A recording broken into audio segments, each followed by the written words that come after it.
Bonjour, bienvenue sur les vidéos du DJ Stuff. Aujourd'hui, on vous présente la Reloop RMX 60. Donc on a testé il y a un petit temps déjà la RMX 80, on va dire sa grande sœur. Donc voici la 60, donc c'est une table 4 voix avec entrée, phono, line, etc. Comme d'habitude les connectiques, on verra dans l'article, ça sera un peu plus précis sur une photo pour les entrées et les sorties. Double micro ici où vous pouvez aussi le switcher en aux, donc ça vous permet par exemple ici d'avoir un combo en jack. Donc gros jack 635, vous avez l'habitude maintenant, ou un XLR avec les trois petites broches comme vous connaissez, qui peuvent être aussi en sortie, ça dépend. Bon là en tout cas ça correspond sur l'entrée micro. Une deuxième entrée micro qui sera à l'arrière, qu'on verra donc dans l'article. Et aussi, donc comme je viens de le dire, la possibilité de le basculer en auxiliaire. Voilà, avec une égalisation sur pas les médiums, les aigus et les graves. Et la possibilité d'avoir un talk cover, donc soit le mettre en on, off forcément, ou talk cover, c'est-à-dire que ça va vous permettre de pas tout le temps baisser la voix à chaque fois que vous allez parler, ça va le faire automatiquement. Je sais pas combien est la baisse en termes de décibels, mais voilà, vous aurez une baisse du son à chaque fois que vous allez avoir une attaque dans le micro. Forcément, si vous faites là comme ça à chaque fois, ça va baisser forcément.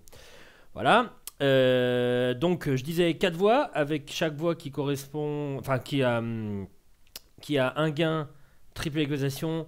La triple égalisation peut être en mode, vous avez le petit réglage ici, en mode kill ou en mode classique. Et on va voir ce que ça donne. Donc, bien entendu, au départ, vous switchez en phono ou en line selon ce que vous avez branché direct.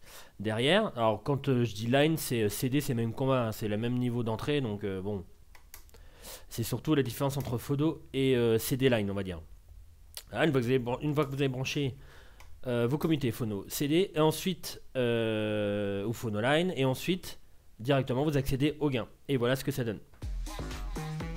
Donc le gain, alors pareil, la table comme vous allez la recevoir, elle va être toute mise en moins l'infini. Les gains sont jusqu'à moins l'infini, jusqu'à max. Je sais pas combien de dB ça traite, mais en tout cas voilà ce qu'il y a. Donc quand vous allez recevoir la table, vous aurez aucun, même si le son est en cours de lecture sur votre platine, vous aurez aucun vumètre qui va clignoter. Et bien entendu, aucun son qui va sortir. Donc ne vous faites pas avoir comme certaines tables où par exemple vous avez par exemple moins 15 plus 15. Là c'est vraiment du moins l'infini, donc vous n'entendrez rien tant que vous n'allez pas augmenter. Voilà. Là je fais exprès de mettre les gains vraiment à fond, ça peut faire bizarre à certaines personnes. Ce qu'il y a c'est que là je sors d'un iPad avec une petite prise jack et donc forcément l'iPad il est moins péchu au niveau de sa sortie audio. Donc c'est normal que vous avez des vumètres ici dans la vidéo qui vont pas plus loin que 3 dB. Voilà, 3 dB au plus fort du morceau, c'est normal, c'est normal. Voilà, une platine CD, je pourrais jamais le mettre au max. Une platine CD, je vais être de l'ordre de à peu près ce réglage là, et ça ira déjà aux alentours entre 0 et 4 dB, hein, largement. Voilà, là c'est particulier. La triple égalisation donc en mode classique, donc ça fera juste un petit cut, vous aurez toujours un petit résiduel derrière, les aigus, les médiums, les graves. Et en mode kill.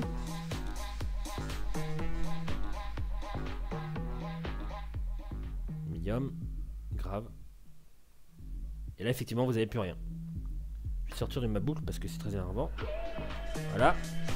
Un filtre ici qui est disponible sur chaque voix. Vous allez voir que selon les effets qu'on va choisir ici, enfin sur un effet en tout cas, vous aurez un petit changement. Vous allez voir ce que ça donne. C'est sur le noise. Donc le filtre il est en double position, passe bas, avec une petite lumière qui vous indique qu'il est bien actif au niveau du cran, vous allez voir.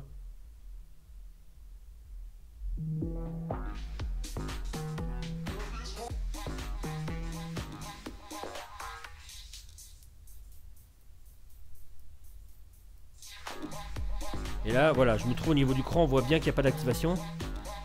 Voilà, dès que je tourne, hop.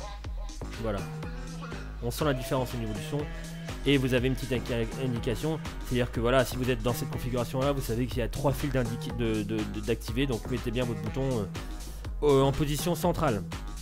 La préécoute, normal, vous pouvez préécouter le micro, chaque voix, celle que vous voulez, le master. Une petite égalisation pour ceux qui ont des casques qui sont par exemple moins péchus en basse, vous pouvez rajouter un petit peu de basse et retirer un peu d'aigus, et pareil pour aller vers les aigus. La petite partie Q Master qui vous permet donc de basculer soit vers ce que vous écoutez en préécoute, sauf ce que vous allez écouter au master, donc c'est-à-dire l'équivalent de ce que va écouter le public. C'est-à-dire que quand la pré-écoute, et bien souvent ce qu'on appelle PFL, c'est Post-Fader Listening, un truc dans le genre je crois. Si vous écoutez comme ça et que vous faites ça, le public va l'entendre mais pas vous. Donc c'est vrai qu'il faut bien utiliser sa pré-écoute pour que bah voilà, vous sachiez que voilà, plus comme ça vous entendrez pas les différences, plus comme ça vous entendrez l'équivalent de ce que écoute le public. Et le volume et la prise jack ici. Et vous avez une deuxième petite prise jack 3.5, ça peut être pratique quand vous mixez avec un ami. Il y en a un qui se met là et il y en a un qui se met en façade. Voilà. Et d'ailleurs le deuxième micro, je crois que j'ai dit une bêtise, je crois pas qu'il soit à l'arrière parce que moi je connais pas forcément la table hyper par cœur. Mais par contre je vois une petite prise mic 2 sur la façade ici. D'ailleurs c'est un peu plus pratique de l'avoir là que derrière. Fader longue course.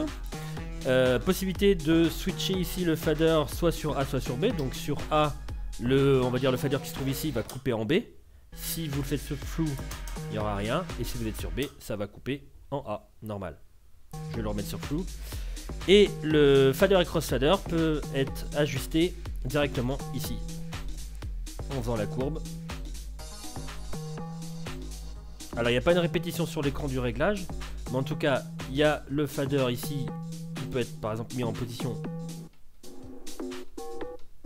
par exemple très courte, jusqu'à, comme c'est un bouton rotatif donc voilà, jusqu'à très courte vers le haut, ou alors fondu normal. Voilà pour le fader. Au niveau du crossfader, donc n'oubliez pas bien entendu de brancher ici le... Hop, je vais me mettre en position tout à fait à gauche. Le petit crossfader sur la position A comme on a vu, ou position B, n'importe. Donc réglage tout à gauche. Vous avez un cut extrême. On va voir la position du milieu, même s'il n'y a pas vraiment de position du milieu, hein, c'est vraiment un petit potentiomètre rotatif, donc vous pouvez vraiment faire la position que vous souhaitez. Donc là on démarre un peu en fondu.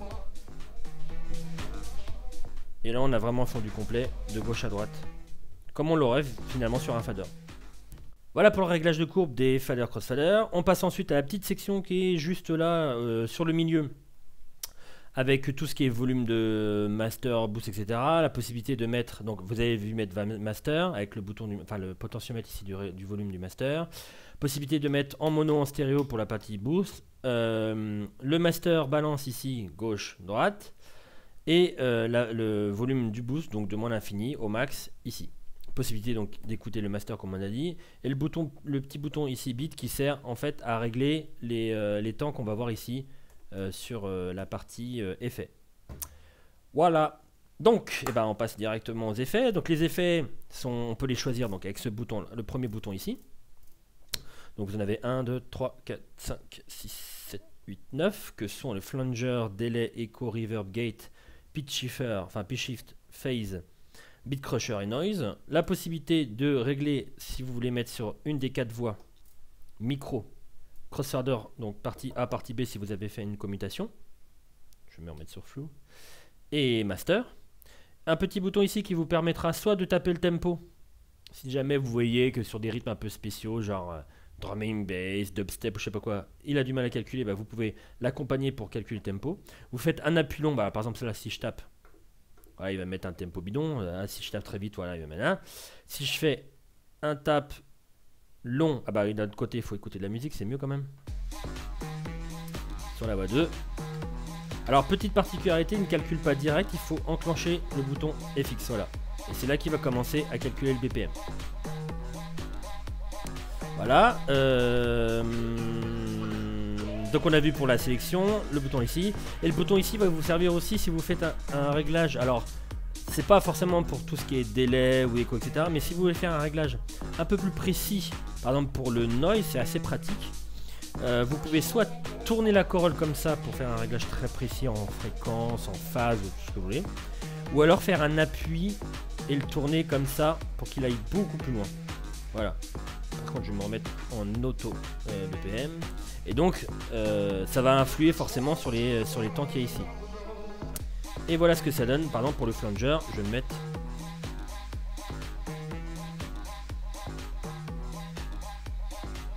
Je le mets tout doux pour voir, pour pas que ça vous casse trop les oreilles. Je peux le mettre très fort comme ça. Donc là il est en 32 temps. Donc normalement si je dis pas de bêtises, 16 temps en montée, 16 temps en descente. Enfin en tout cas au niveau de la fluctuation. Le délai, alors là par contre le délai, on va se mettre hop, un temps par exemple.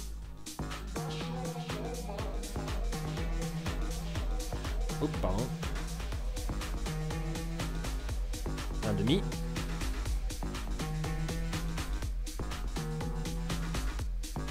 L'écho. Là on va se mettre sur 3 quarts.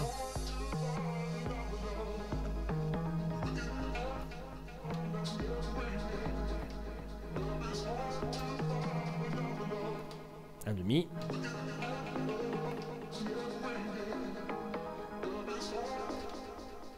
Et vous pouvez très bien le cumuler avec un filtre.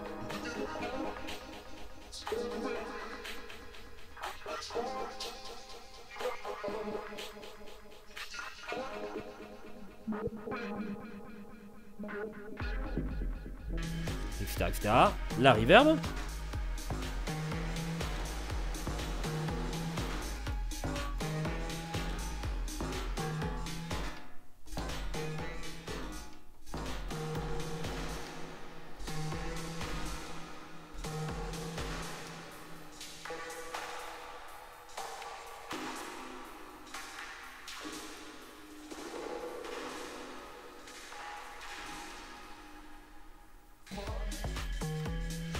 Le gate. Voilà, qui vous fait une sorte de petit hachage.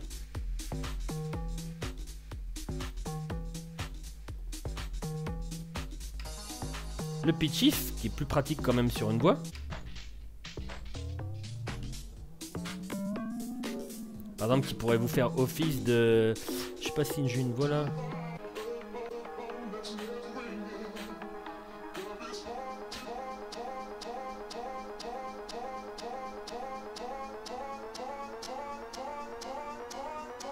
C'est plus pratique que sur une voix. Hein. Par exemple, là, sur ce morceau-là, j'avais une petite montée qui faisait un peu ça. Voilà, écoutez ce que ça fait, par exemple, ce que vous pourriez faire.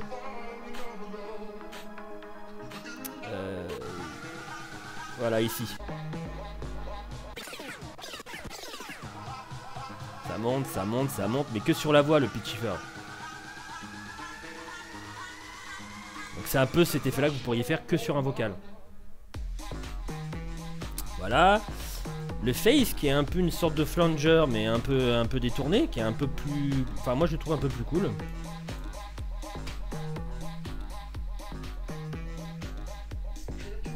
Fort ça donne ça. Mais tout léger. Ça peut faire un truc sympa.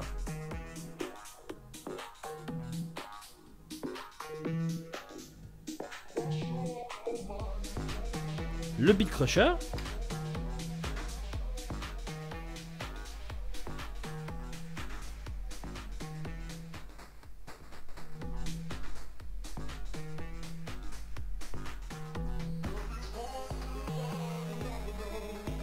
Et vous avez toujours un réglage avec le bouton paramètre, time comme vous voulez, et le level def ici. Hein. Ouais, on peut le faire tout doux, très fort, etc. etc.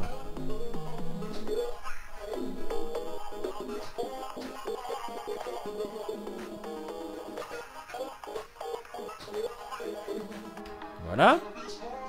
Et à la fin, le noise, qui peut se faire de deux manières différentes.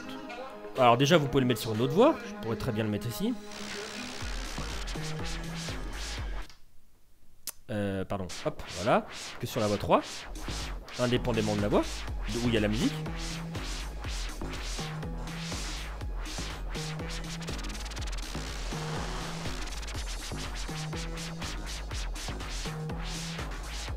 Je peux le faire aussi sur la voix.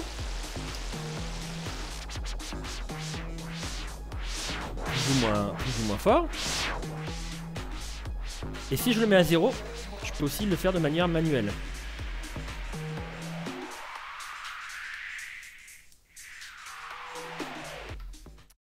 C'était la Reloop RMX60. Merci beaucoup d'avoir suivi cette vidéo. N'hésitez pas à poser vos questions directement sur Facebook ou sur l'article. J'hésiterai pas à y répondre. À propos de la table en tout cas. S'il vous plaît, faut pas poser des questions de tel modèle sur la vidéo d'un autre modèle. Je crois que ce matin, je suis tombé sur un mail ou un truc YouTube où, où quelqu'un me posait la question genre, est-ce que c'est bien de prendre du Pioneer pour débuter sur une vidéo de l'Akai AFX ou AMX, un truc dans le genre. Enfin, hors sujet quoi. Faut poser la question de Pioneer sur Pioneer, Akai sur Akai, Reloop sur Loop. Enfin, s'il vous plaît quoi. Voilà, donc n'hésitez pas à poser vos questions au bon endroit et j'y répondrai bien volontiers. Merci beaucoup d'avoir suivi cette vidéo et je vous dis à très bientôt. Ciao ciao.